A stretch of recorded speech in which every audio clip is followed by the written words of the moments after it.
नमो नमः मित्राणी। आप सभी का संस्कृत ज्ञानदायिनी चैनल में बहुत बहुत स्वागत है। मित्रों, आज हम लोग उत्तर मेघदूतम के अध्ययन क्रम में इसके 8वें श्लोक का अध्ययन करेंगे। अध्ययन की शुरुआत वाचन से करते हैं, तो चलिए देखा जाए। नेत्रानीता सतत गतिना यदि भीमानाग्रभूमिः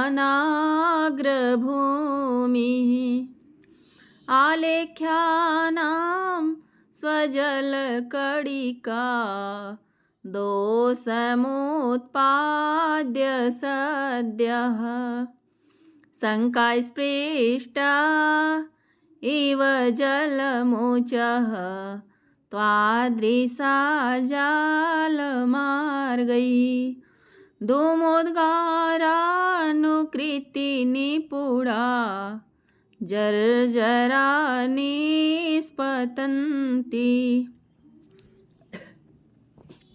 नेत्रानीताः सततगतिना यद विमान अग्रभूमि आलेख्यानां स्वजलकणिका दोषम उत्पाद्य सद्यः शङ्का स्पृष्टा इव जलमुचः त्वादृशा जालमार्गैः धूमोद्गार अनुकृति निपुणा जर्जरा निस्पतन्ति।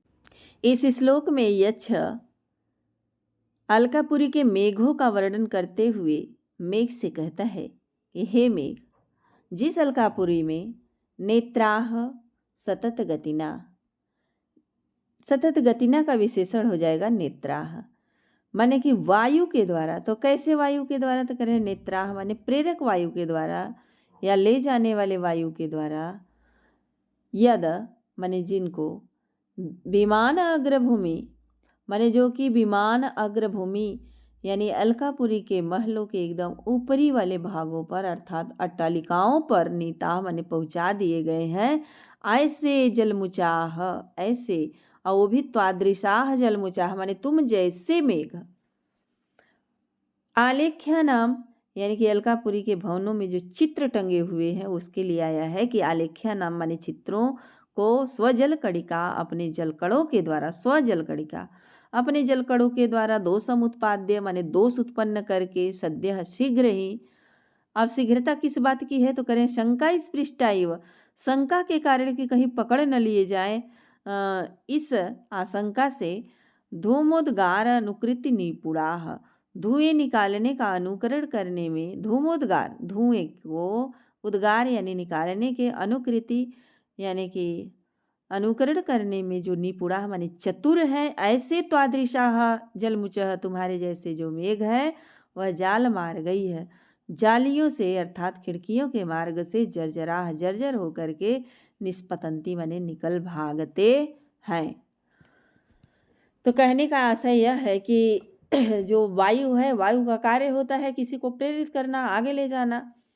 तो वायु के द्वारा मेघ क्या होता है कि अलकापुरी के भवन जो बहुत ऊंचे ऊंचे भवन है, 7 मंजिले भवन है, उनके एकदम ऊपरी वाले अट्टालिकाओं पर मेघ को पहुंचा दिया जाता है। और वो मेघ जाने के बाद करते क्या है? तो स्वजल कणिका यानी अपने जलकणों के द्वारा आलेख्या नाम, और उस चित्रों में जो अलकापुरी के भवन के अंदर चित्र टंगे हुए हैं उन चित्रों में दोषम उत्पाद्य माने दोष उत्पन्न कर देते हैं, और दोष उत्पन्न करके सद्य शीघ्र ही शंका स्पृष्टायु माने शंका के कारण, आशंका के कारण कि कहीं पकड़ न लिए जाए, इस आशंका के कारण धूमोद्गार अनुकृति निपुणा, धुएं के उद्गार करने में, जो धुएं का उद्गार यानी कि धुएं को निकालने के अनुकरण में जो निपुण है, ऐसे त्वादृशाः जलमुचः तुम्हारे जैसे बादल जो हैं जर्जराह जर्जर होकर के, टुकड़े टुकड़े होकर के जाल मार गई है, जालियों से निकल भागते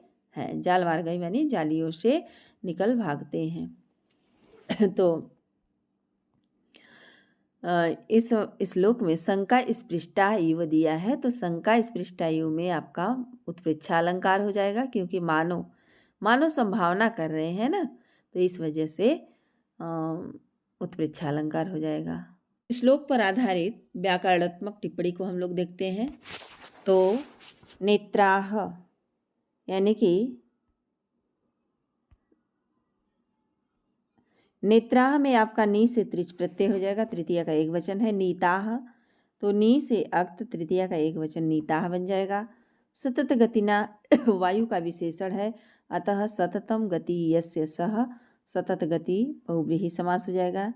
यदि विमान अग्रभूमि, तो कह रहे हैं कि विमानानि अग्रभूमि, अग्रभूमि, अग्रभूमि कैसी है, तो विमानानि, तो हो जाएगा कर्मधारय समास।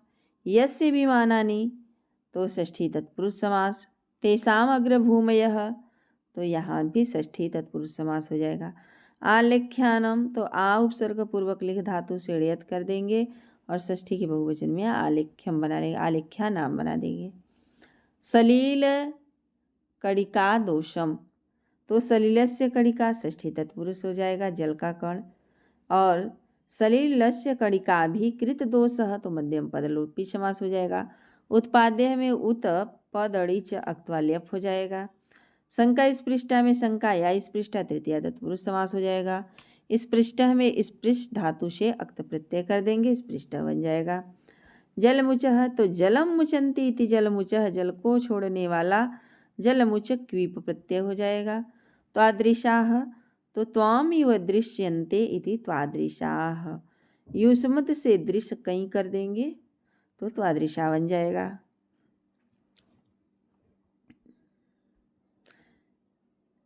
आगे हम लोग देखते हैं जाल मार गई है, तो जाला नाम मार गई षष्ठी तत्पुरुष समास हो जाएगा। धूमोद्गार अनुकृति निपड़ा, पहले धूमस्य उद्गार षष्ठी तत्पुरुष और धूमस्य उद्गारस्य अनुकृति, तो भी हो जाएगा षष्ठी तत्पुरुष।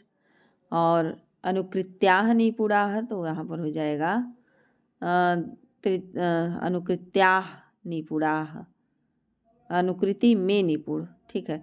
तो सप्तमी तत्पुरुष समास हो जाएगा। उद्गारह में उद्ग्री घई हो जाएगा उद्गारह। अनुकृति में अनुक्रिय तीनों हो जाएगा और निष्पतंती में निष्पत लट प्रथम पुरुष बहुवचन हो जाएगा। मित्रों, आज यहीं तक। इसके आगे का श्लोक मैं अगले वीडियो में लेकर के आऊँगी। यदि आप हमारे चैनल पर नए हैं तो चैनल को सब्सक्राइब कर लें, बेल आइकन को प्रेस कर लें, ताकि हम जो भी वीडियो अपलोड करें उसका नोटिफिकेशन सबसे पहले आपको प्राप्त हो। और वीडियो को ज़्यादा से ज़्यादा मित्रों में शेयर करें। धन्यवाद।